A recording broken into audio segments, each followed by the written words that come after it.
Welcome back. We are continuing with our series of video on practical tips for classroom management. It is so important that you have a few skills up your sleeve to regain students' attention. So often when we expect them to do cooperative learning or we expect them to work on their own, it might be quite challenging to get them all to focus their attention on you again. Then we tend to speak louder, we tend to raise our voice, and that disrupts the classroom culture.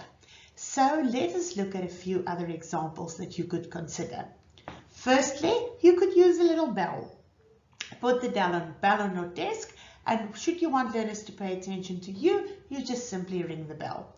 Secondly, you can use your hand. Have hand signals. Raising your palm up with 5 fingers might say there's 5 minutes left, there's 4 minutes left, 3 minutes left. Now I need you guys to be quiet and to start paying attention to me again. This one could be quite challenging if they are busy with something else, so you might need something that makes a sound to just get their attention in the first place.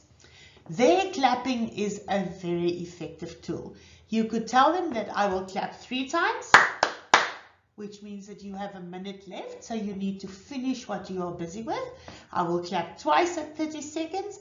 And then when I clap once, all the attention should be on me. Do you see that I don't expect them to immediately pay attention once I clap? We do need to give them time to finish either the sentence they are writing or the conversation that they are having. So give them some sort of a countdown. You can even get your class to join in. You might clap 3 times by yourself.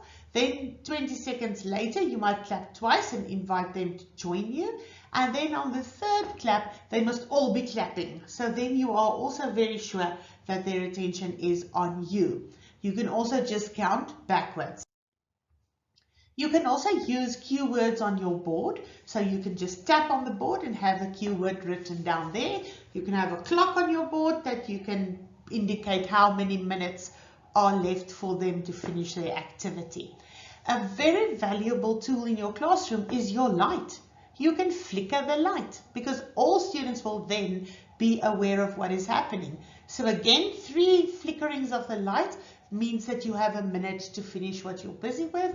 I will flicker twice on 30 seconds, and the moment that I flicker one last time, we know that all the attention needs to be on me. Especially when you do cooperative learning and they are talking, this is very helpful as they don't have to hear your voice over all their own voices. You can also construct a traffic light and put it up in front of your class and use that for a variety of things. Firstly, it can be an indicator of time, so the child can simply look up and see where the arrow is on the traffic light. If there's an arrow next to green, it means I still have more than 10 minutes time. An arrow on orange means I have 2 minutes I have to finish, and an arrow on red means we are in the last minute. But you can also use that arrow for communicating the seriousness of the activities that you are busy with. If we are busy with fun and we are learning through play, or we're doing group work, the arrow might be next to the green. If we are busy with a bit more serious work, but it's not that serious, it can be on orange. And if we are writing a test or we are busy with a very serious individual assignment, then the arrow would be on red. That would give the class an indication of where you want them to be in terms of concentration as well. One of the things that every teacher will tell you they struggle with is learners asking if they may use the bathroom. For some reason, that just snowballs. One will ask and then suddenly everybody will want to go. And remember, we cannot refuse that because it really might be an urgent situation. So set yourself up with strategies that makes this easier for you to deal with. You can make a stop and go sign like you see on the PowerPoint here. So if somebody leaves for the bathroom, they turn the sign so that it says stop. Stop means nobody else is allowed to go because one person is out already. When that person comes back, they turn it back to go, and then only a second person may ask to leave, turn it back to stop again. You can also do cutouts of laminated cards, a pink girl and a blue boy, or however you see fit. Put them with Velcro on your board. When somebody do go to the bathroom, they take the little boy or girl with them.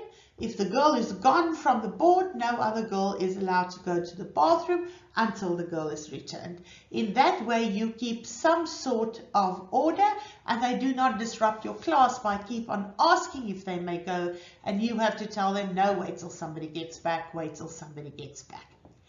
Teach your students some non-verbal signs when they want to communicate with you.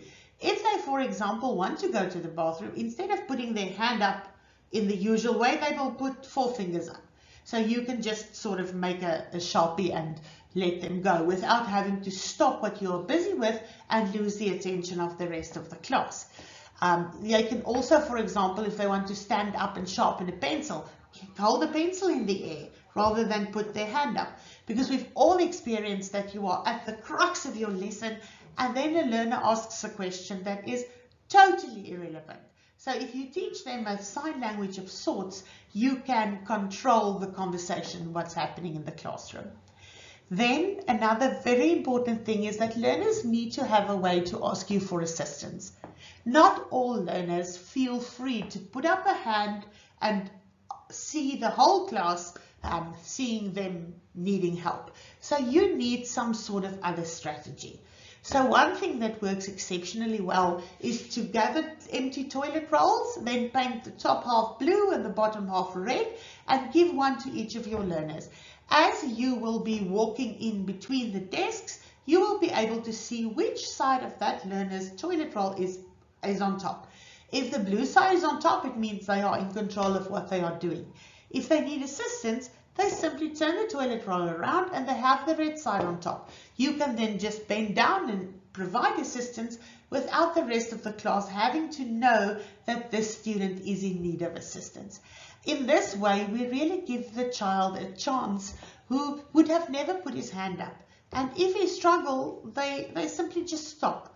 They just say, well, I don't know how to do this any further. I'm not going to have the whole class see that I need help, so I'm simply going to stop. But by offering them an out in terms of a toilet roll that they can just turn around without getting any other attention, we provide another way to engage with those children.